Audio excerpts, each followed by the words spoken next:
ಬಹಳ ಒತ್ತಾಗಲಿಲ್ಲ ಕುರುರಾಜ. ಆದರೆ ಒಂದು ಕ್ಷಣವೂ ಇಲ್ಲಿ ನಿಲ್ಲುವ ಪ್ರವೃತ್ತಿ ಇಲ್ಲ. ಪುನಃ ನೋಡುವೆನು, ಶಪಥವೇನೆಂದು ನೀನೇ ತಿಳಿಯುವೆ. ಬರುತ್ತೇನೆ. ನಿಲ್ಲು ಕರ್ಣ, ನಿನಗಾಗಿ ಒಂದು ಸಂತೋಷ ಸುದ್ದಿಯನ್ನು ತಂದಿರುವನು. ಆ ವಿಚಾರವನ್ನು ತಿಳಿಸಲೇ ನಾನು ಇಲ್ಲಿಗೆ ಬಂದೆನು. ನಿಲ್ಲು ಕರ್ಣ, ನಿಲ್ಲು. ಕ್ಷಮಿಸು ಮಿತ್ರ, ಕ್ಷಮಿಸು. ಆರ್ಯರ ಮಧ್ಯೆ ಪದತಳಿತರಾಗಿ ಪಶುಗಳಂತೆ ಜೀವಿಸುವ ಈ ಹೀನ ಕುಲದ ಸೂತ ಪುತ್ರರಿಗೆ ಸಂತೋಷದ ಸುದ್ದಿ ಎಲ್ಲಿಯುವುದು? ಬರುತ್ತೇನೆ ಮಿತ್ರ, ಬರುತ್ತೇನೆ. ನಿಲ್ಲು ಕರ್ಣ, ನಿಲ್ಲು. ನಿಲ್ಲು ಕರ್ಣ, ನಿಲ್ಲು. ಮಾವ, ಇದೇನು ಈ ದಿನ ಕರ್ಣನ ರೀತಿಯೇ ಬೇರೆಯಾಗಿರುವುದಲ್ಲ. ನಾನು ಬಹುವಾಗಿ ಯೋಚಿಸಿ ಕರ್ಣನನ್ನೇ ಸೇನಾಧ್ಯಕ್ಷರನ್ನಾಗಿ ಮಾಡಬೇಕೆಂದು ಚಿಂತಿಸಿ ಈ ವಿಚಾರವನ್ನು ತಿಳಿಸಲು ಇಲ್ಲಿಗೆ ಬಂದೆನು. ಆದರೆ ಕರ್ಣನು ಹೊರಟೇ ಹೋದನಲ್ಲ, ಕಾರಣವೇನು ಮಾವ? ಏನೆಂದೆ? ಕರ್ಣನಿಗೆ ಸೇನಾಧಿಪತ್ಯವೇ?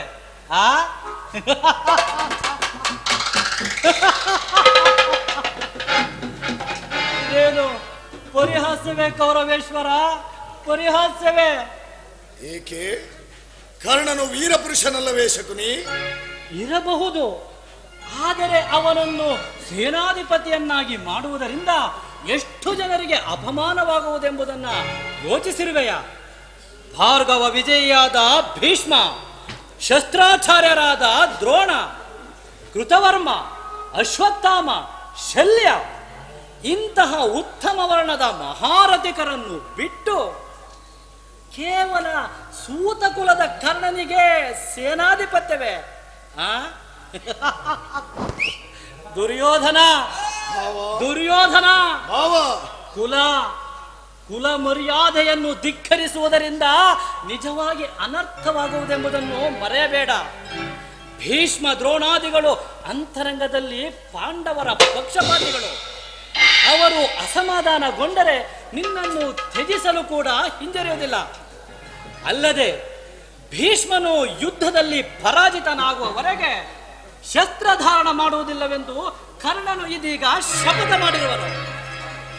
ಈಗ ನೀನವನಿಗೆ ಸೇನಾಧಿಪತ್ಯವನ್ನು ವಹಿಸಿದರೆ ಶಪಥ ಮೀರಿ ನಡೆಯುವಂತಿಲ್ಲ.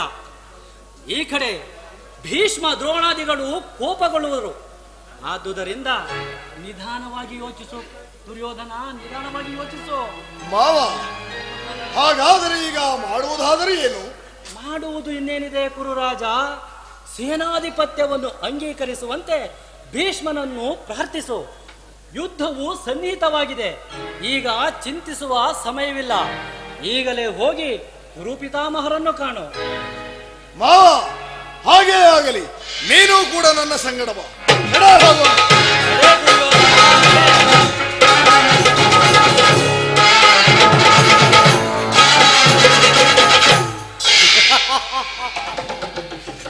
ಹೋಗು ದುರ್ಯೋಧನ, ಹೋಗು. ತಾಯಿಯ ಕಣ್ಣೀರಿನಿಂದ ತೊಯ್ದು ಗುರು ಹಿರಿಯರ ರಕ್ತದಿಂದ ಕಳಂಕಿತನಾಗಿ ಪುತ್ರ ಶೋಕದಿಂದ ದಹಿಸುತ್ತ ನಿನಗಾಗಿ ಒಂದೇ ಒಂದು ನಿಟ್ಟುಸಿರನ್ನು ಬಿಡುವವರಿಲ್ಲದೆ ನರಕದ ಮಾರ್ಗವನ್ನು ನಡೆಯುವಂತೆ ಮಾಡುತ್ತಿದ್ದರೆ ನಾನು ಶಕುನಿಯೇ? ನಾನು ಶಕುನಿಯೇ ಅಲ್ಲ.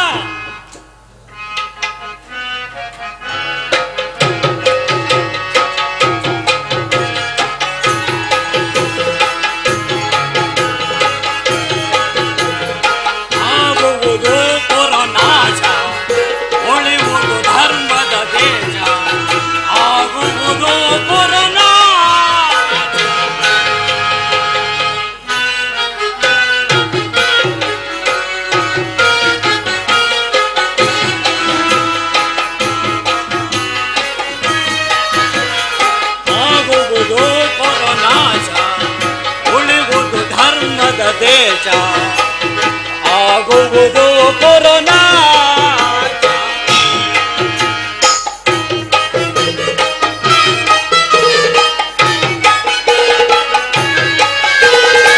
ಭೀಮನ ರೋಷ ನನ್ನೀ ದೇಶ ಆಗುವುದು.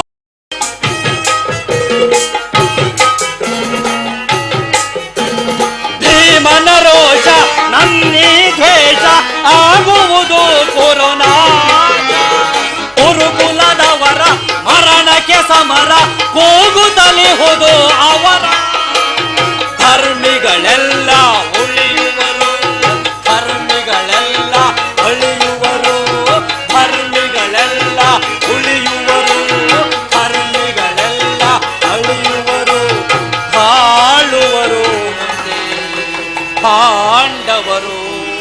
ಆಗುವುದು ಪುರನಾಶ, ಉಳಿಯುವುದು ಧರ್ಮದ ದೇಶ, ಆಗುವುದು ಪುರನಾಶ.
ತಾಳಲಾರೆನ ಕರುಣಿಸು ದೇವಾ, ಕರುಣಿಸು ದೇವಾ, ಕರುಣಿಸು ದೇವಾ. ಪರಮಾತ್ಮ ವಾಸುದೇವ ಕರುಣಿಸು ದೇವಾ, ಕರುಣಿಸು ದೇವಾ. ಜ್ವಲಿಸುವುದನ ವರತ ನಿಜಾತ ಕಲುಷಿತ ಮನದ ವ್ಯಾಕುಲ ಭಾವ. ಜ್ವಲಿಸುವುದನ ವರತ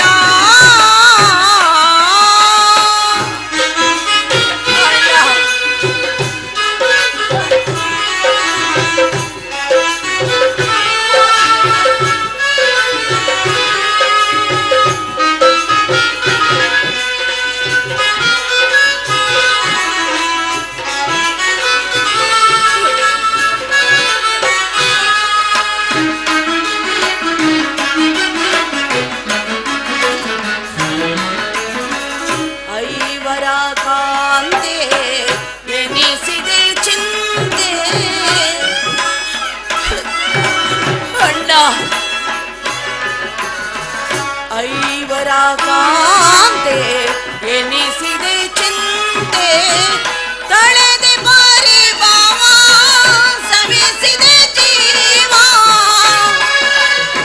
ಅಣ್ಣ ಕೃಷ್ಣ ತಳೆದೆ ಪರಿಭವ ಸವಿಸಿದೆ ಜೀವ. ಸಾರ್ವೇಶ ಕೊಡು ಚಿರ ವಿಭವ. ಸಾರ್ವೇಶ ಕೊಡು ಚಿರ ವಿಭವ.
ಮನದ ವ್ಯಾಕುಲ ಭಾವ ಜ್ವಲಿಸುವುದನ ವರದ ಜ್ವಲಿಸುವುದನ ವರದ ಜ್ವಲಿಸುವುದನ ವರದ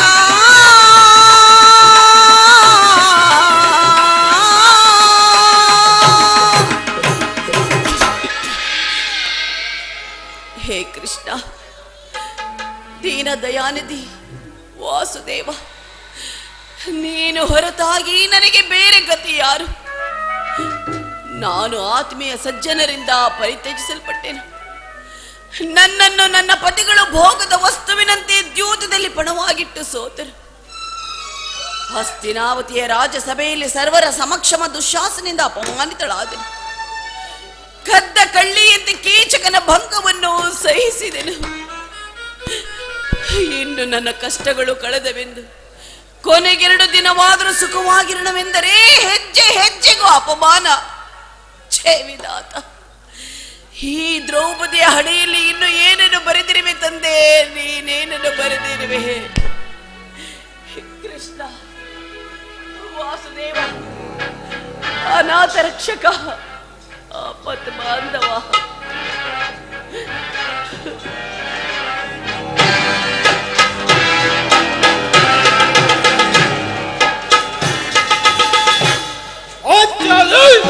ವಾಸುದೇವ, ಕೃಷ್ಣ, ಇವಳೇಕೆ ಈ ರೀತಿ ಚಿಂತಾಮಗ್ನಳಾಗಿರುವಳು?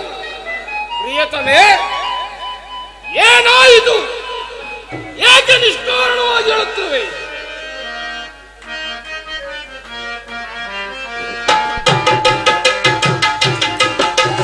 ಚಿಂತಿಸದಿರು ಪಾಂಚಾಲಿ, ಚಿಂತಿಸದಿರು ಪಾಂಚಾಲಿ, ಪಾಂಚಾಲಿ.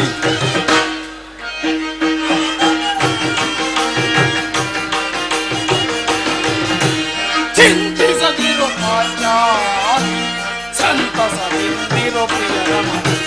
ಚಿಂತಿಸದಿರು ಪಾಂಚಾಲಿ, ಪಾಂಚಾಲಿ. ದುರ್ಗ ಕೌರವ ಹಡೆಯಲು ಮುರಿದು, ದುರ್ಗ ಕೌರವ ಹಡೆಯಲು ಮುರಿದು ಕಂಡ ಯಾಡಿ ದುಶ್ಯಾಸನ ರಕ್ತವಿ, ಕಂಡ ಯಾಡಿ ದುಶ್ಯಾಸನ ರಕ್ತ ಕಂಡೆ ಬಾಜಿ ಮುಡಿ ಕಟ್ಟಿಸುವನು, ಕಂಡೆ ಬಾಜಿ ಮುಡಿ ಕಟ್ಟಿಸುವನು.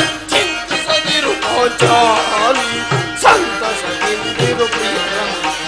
ಚಿಂತಿಸದಿರು ಪಾಂಚಾಲಿ, ಪಾಂಚಾಲಿ. ಈ ಭೀಮನ ಭುಜಬಲ ಪರಾಕ್ರಮವಿರುವವರೆಗೂ ನೀನು ಚಿಂತಿಸಬೇಡ, ಶಾಂತಳಾಗಿರು. ಆದರೆ ಈ ದಿನ ನೀನೇಕೆ ನಿಷ್ಕಾರಣವಾಗಿ ಹೇಳುತ್ತೇವೆ? ನನ್ನೊಡನೆ ತಿಳಿಸಬಾರದೆ? ತಿಳಿಸುವೆನು ಪ್ರಿಯ, ಆದರೆ ಅದರಿಂದ ಆಗುವ ಪ್ರಯೋಜನವಾದರೂ ಏನು? ನೀನಾದರೂ ನಿಮ್ಮಣ್ಣನ ಆಜ್ಞಾಧಾರಕನು. ನಿಮ್ಮಣ್ಣನ ಆಜ್ಞೆ ಹೊರತಾಗಿ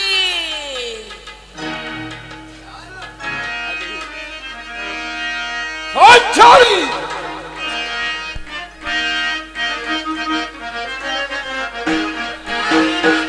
ಶಾಂತೆ ಶಾಂತೆ, ವರಧೀರಳಾಗಿ ವರ ಪತ್ನಿಯಾಗಿ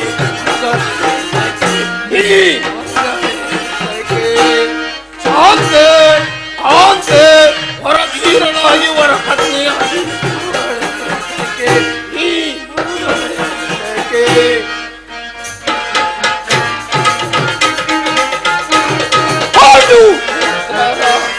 ಪತ್ನಿಯಾಗಿ ನೀನು ಪಾಂಡು, ಪತ್ನಿಯಾಗಿ ನೀನು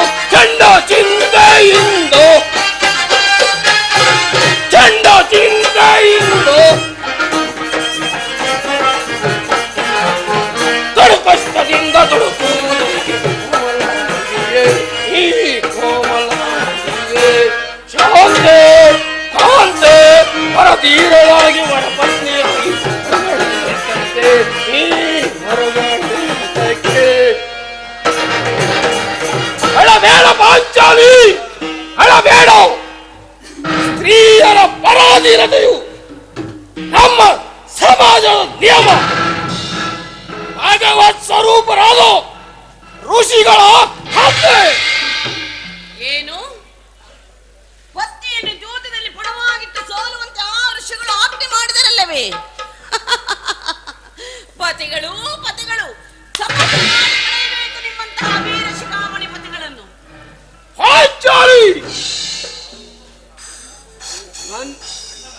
ಅಣ್ಣನ ಅಪರಾಧವನ್ನು ಕ್ಷಮಿಸುವಂತೆ ನಾನು ನಿನ್ನಲ್ಲಿ ಎಷ್ಟೋ ಸಾರಿ ಬೇಡಿಕೊಂಡಿರುವೆ.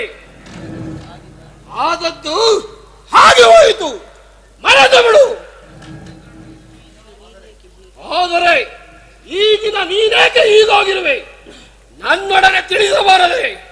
ತಿಳಿಸುವೇನು ಪ್ರಿಯ, ಆದರೆ ಅದರಿಂದ ಆಗುವ ಪ್ರಯೋಜನವಾದರೂ ಏನು? ನೀನಾದರೂ ನಿಮ್ಮಣ್ಣನ ಆಜ್ಞಾಧಾರಕನು, ನಿಮ್ಮಣ್ಣನ ಆಜ್ಞೆ ಹೊರತಾಗಿ ಅದು ಹಿಂದಿನ ಮಾತು. ಈಗ ನಾನು ಯಾರ ಆಜ್ಞಾಧಾರಕನೂ ಅಲ್ಲ. ಹಾಗಾದ್ರೆ ಕೇಳು, ನಾನು ಈ ದಿನ ಹಸ್ತಿನಾಂಬೆಯ ಮಂದಿರಕ್ಕೆ ದೇವಿಯ ದರ್ಶನಕ್ಕೆಂದು ಹೋಗಿದ್ದೆನು. ಅಲ್ಲಿಗೆ ದುರ್ಯೋಧನನ ಪತ್ನಿಯಾದ ಭಾನುಮತಿಯು ಬಂದಿದ್ದಳು. ಅವಳು ನನ್ನನ್ನು ನೋಡಿ ನಕ್ಕು, ನಿನ್ನ ಪದಗಳು ವಾಸಕ್ಕಾಗಿ 5 ಗ್ರಾಮನು ಬೇಡಲು ದೂತನನ್ನು ಕಳಿಸಿರುವರು, ಇನ್ನೇನು ಸಂಧಿಯಾಗುವುದು, ಆಗಲಾದ್ರೂ ಈ ನಿನ್ನ ಬಿಚ್ಚಿದ ಕೇಶರಾಶಿಯನ್ನು ಮುಡಿಗಟ್ಟಿವೆ ಎಷ್ಟೇ ಎಂದು ಹಾಸ್ಯ ಮಾಡಿ ನಕ್ಕಳು. ಏನು ದುರ್ಯೋಧನನೊಡನೆ ಪುನಃ ಸಂಧಿಗೆ ಪ್ರಯತ್ನ? ಹಾಗಾದರೆ ನನ್ನ ಸಂದೇಹವು ನಿಶ್ಚಯವಾಯಿತು. ಯಾರು ಯಾರು ಆ ರಾಯಭಾರಕ್ಕೆ ಹೋಗಿರುವವರು? ಮತ್ತಿನ್ಯಾರಿಗೆ ಸಾಧ್ಯ? ಕಪಟ ನಾಟಕ ಸೂತ್ರಧಾರಿಯಾದ ನಮ್ಮೆಲ್ಲರ ಪ್ರೀತಿಯ ಶ್ರೀಕೃಷ್ಣ ಪರಮಾತ್ಮನೇ. ಗೋಪಾಂಗನೆಯರ ವಿಲಾಸದಲ್ಲಿ ಮಗ್ನನಾಗಿರುವ ಆ ಯದುಪದಿಯು ಯುದ್ಧವನ್ನ ಮರೆಯುವುದು ಸಹಜ. ಅರ್ಜುನನು ದ್ವಾರಕೆಯಿಂದ ಹಿಂದಿರುಗಿದಾಗಲೇ ಈಗಾಗಬಹುದೆಂದು ನಾನು ಮೊದಲೇ ತಿಳಿದಿದ್ದೆ. ಅದಿರಲಿ, ಆ ಭಾನುಮತಿಗೆ ಏನೆಂದು ಉತ್ತರ ಕೊಟ್ಟೆ? ಪ್ರಶ್ನೆಗೆ ತಕ್ಕ ಉತ್ತರವನ್ನೇ ಕೊಟ್ಟಿರುವೆ. ಏನೆಂದು?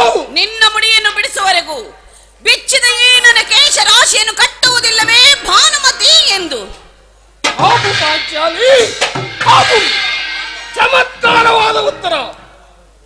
ನೀನು ನಮ್ಮ ಸಂಗಡ ಕದನವಾಡುವುದರಲ್ಲಿಯೇ ನಿನ್ನ ಚತುರತೆಯನ್ನು ಮುಗಿಸಿದೆ ಎಂದು ತಿಳಿದಿದೆ. ಆದರೆ ಆ ಭಾನುಮತಿಗೆ ಸರಿಯಾದ ಉತ್ತರವನ್ನು ಕೊಟ್ಟಿರುವೆ.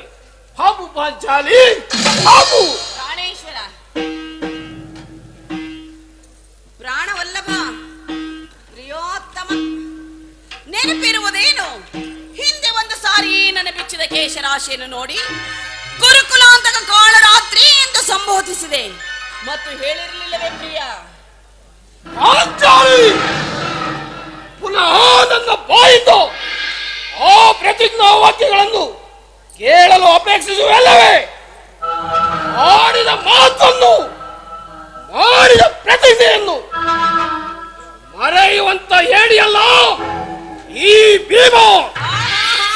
ಸಾಕು ಸಾಕು, ಬರೀ ಹೇಳುವುದು ಮಾತ್ರವಲ್ಲ, ಹೇಳಿದಂತೆ ಮಾಡಬೇಕೆಂಬುದೇ ನನ್ನ ಇಚ್ಛೆಯು. ಇಚ್ಛಿಸಿದರೆ ಏನಾಯಿತು? ನೀನಾದ್ರೂ ನಿಮ್ಮಣ್ಣನ ಆಜ್ಞಾಧಾರಕನು, ನಿಮ್ಮಣ್ಣನ ಆಜ್ಞೆ ಹೊರತಾಗಿ. ಅದು ಹಿಂದಿನ ಮಾತು. ನನ್ನನ್ನ ಕೆರಳಿಸಬೇಡ. ಈಗ ನಾನು ಯಾರ ಆಜ್ಞಾಧಾರಕನು ಅಲ್ಲ. ಸಂಧಿಯನ್ನು ಬಯಸುವವರು, ಶಾಂತಿಯನ್ನು ಬಯಸುವವರು ಸಂಧಿಯ ಪ್ರಸ್ತಾಪದಲ್ಲಿ ತೊಡಗಲಿ. ನಾನು ಯುದ್ಧವನ್ನ ಆತುರದಿಂದ ನಿಲ್ಲಿಸುತ್ತಿದ್ದೇನೆ. ಧರ್ಮ ಪರಾಯಣನಾದ ಯುಧಿಷ್ಠಿರನು ಆ ದುರ್ಯೋಧನನ ಅನಂತ ಅಪರಾಧಗಳನ್ನು ಕ್ಷಮಿಸಬಹುದು.